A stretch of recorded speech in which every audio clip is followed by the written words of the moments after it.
The Joe Rogan Experience. That dude's been famous for so long too that like it's if you're in his circle. Yeah.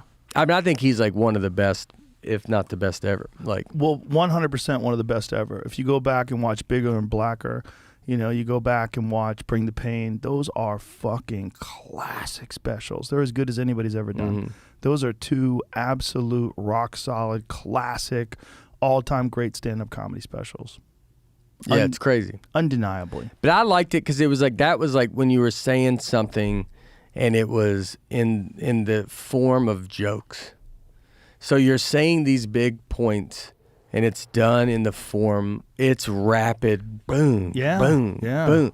Like that's why to me, like it's like he is just, it's another planet. Like, I mean, he's pacing the stage. Yeah. Like you can see him, like even like he was on Letterman when like the Letterman stuff with the women, and he went on Letterman and like he's like, "What are you doing, these girls?" and like starts yelling at, like when Letterman got in trouble, the cheating on his wife or all that stuff. Did he get in trouble? Right? Yeah. Like a long time ago. And Chris went on and Chris was a making fun guest of it. and just talked about it. I think it saved Letterman. Because Right. it was just being talked about in the open. Right. And he went in, and I was like, with Chris, you can see like he gets like a zone in his eyes where you can just tell like he's not even really looking at anybody. It's just like comedy. Yeah, it's comedy. He's like in the groove. He's in the Yeah. groove of just, you know, if Yeah. an elephant walked in front of him, he would be like, I never saw it. Like it's just his eyes are just like, you know, Yeah. just pacing. He's really funny again right now. Man, That's what I've heard. I want to go I see saw it. him at the store before the whole Will Smith thing, and he was working out his material. He was fucking good, man. He was really good, like classic Chris Rock shit. Because, you know, went through a hard divorce, lost a shitload of money, and there's a lot of pain, and then came out of it. And then on the other side of it, it's like, he's really good right now. Yeah, I heard someone someone told me about his hour now. I heard it's great. Yeah, like well, it's I really heard, great. first It's heard tight. from my friend Eddie Bravo. He saw him at the store and he texted me. He goes, "Brother, this guy is on fire right now." He goes, "He's so good right now." I go, "Really?" And he goes, "You got to see him." And then I was there like a week later, and I got a chance to watch his set. And it's nice to see. It's because, you know, there's always that drop-off point with a lot of like great comics. Like they'll have a couple really good specials, and then they'll have one that's It's- not that good. yeah. And they'll have another one that's not that good, and you're like, ooh, is he 'Cause falling off? I feel like you need to be an underdog. Like you want, you almost like you want to have people doubt you. Right.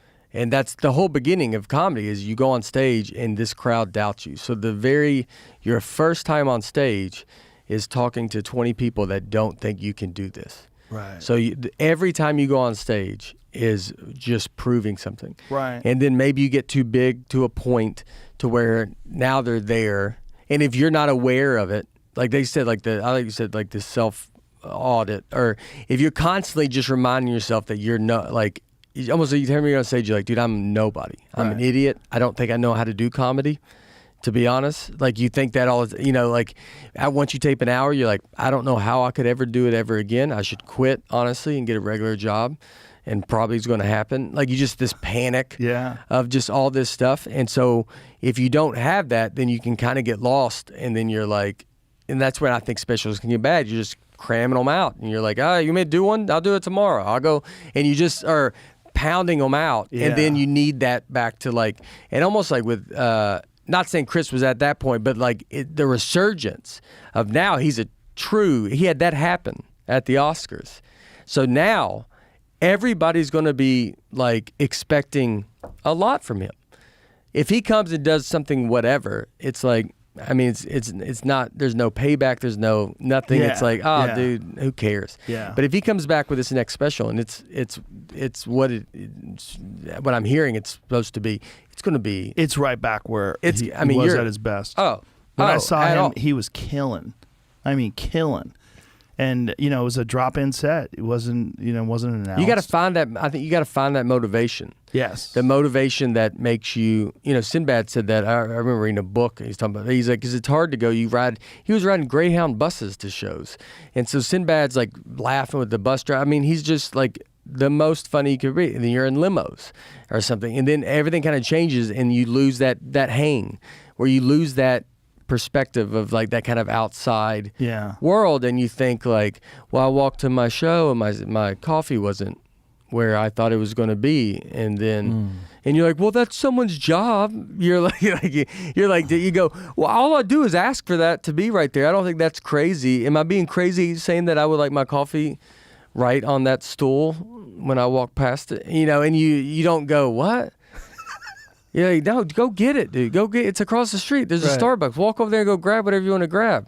Yeah. And you're like, but I don't.